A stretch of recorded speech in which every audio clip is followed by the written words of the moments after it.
Today we're here with DJ Señeres, who's with the City of Archdale. He is their Stormwater Program Manager and City Engineer, and we are glad to have you today.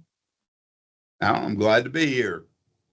We're going to talk about your future and the legacy that you're going to leave behind. So, starting out with our questions, what do you see as the biggest challenges in stormwater management over the next 20 years? I think basically it's going to be how our legislature is going to react to the changes that are going on right now. And we are going to have to navigate those legislative changes by looking at the parent law in its broad scope and the narrow scope definitions that are being introduced into the legislation. It's going to be an issue of measures and countermeasures for the people that are in the field serving their communities. How do you envision stormwater infrastructure evolving in terms of smart technologies and integration with urban planning? I think, again, that goes back to this new boom in infrastructure monitoring technologies. This is going to be something that's going to be very important. And it's going to be important to save money for the municipalities. You know, when we have systems below the ground that are infiltrating the water or exfiltrating the pollutants that we're running through our sites, we need to have that information monitored and being able to find very quickly. As again, is going to be a boom of innovation and technology that we're going to put into the ground. Given your vast experience, what would you consider your legacy in the field of stormwater infrastructure? I hope that one of the things that I have done from my early days of defining how I was going to approach things in the 70s is the concept of breaking away from traditional thinking and having an adaptive thinking based on the changing variables that we're experiencing today.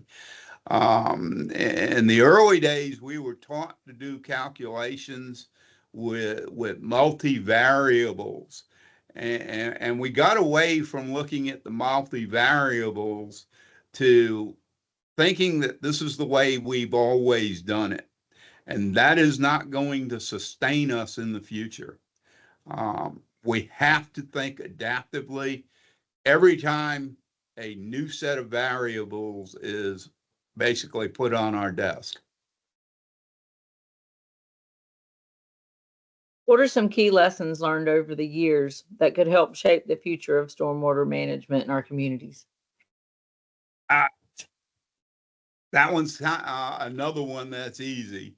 And it's always been that way. It's basically balancing money and balancing our protection of the natural resources. And I think in some ways, because of the awareness of our residents, that may become an easier argument than it was 50 years ago. How has the public's understanding and appreciation of stormwater infrastructure changed throughout your career?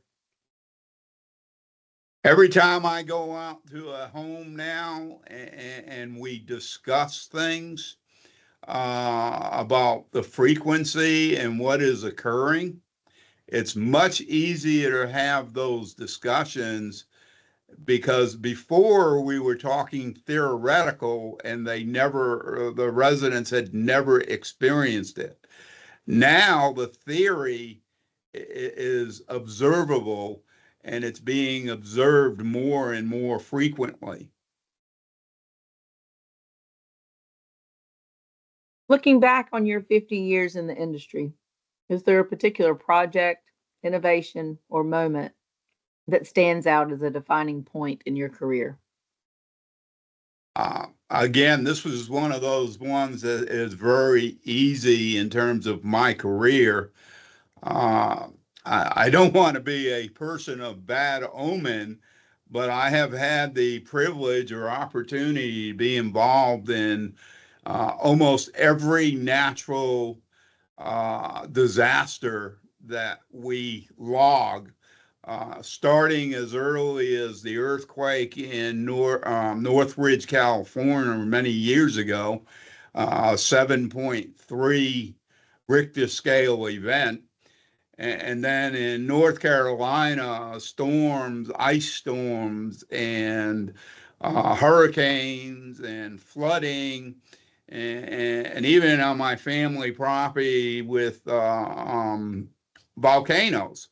And the one thing that has a commonality for it, as an engineer, if you watch how destructive those environmental events are to the infrastructure that we build, you now have a firsthand reference to define things for the future that can be more resistant. Unfortunately, we can never say that they will uh, be totally resistant.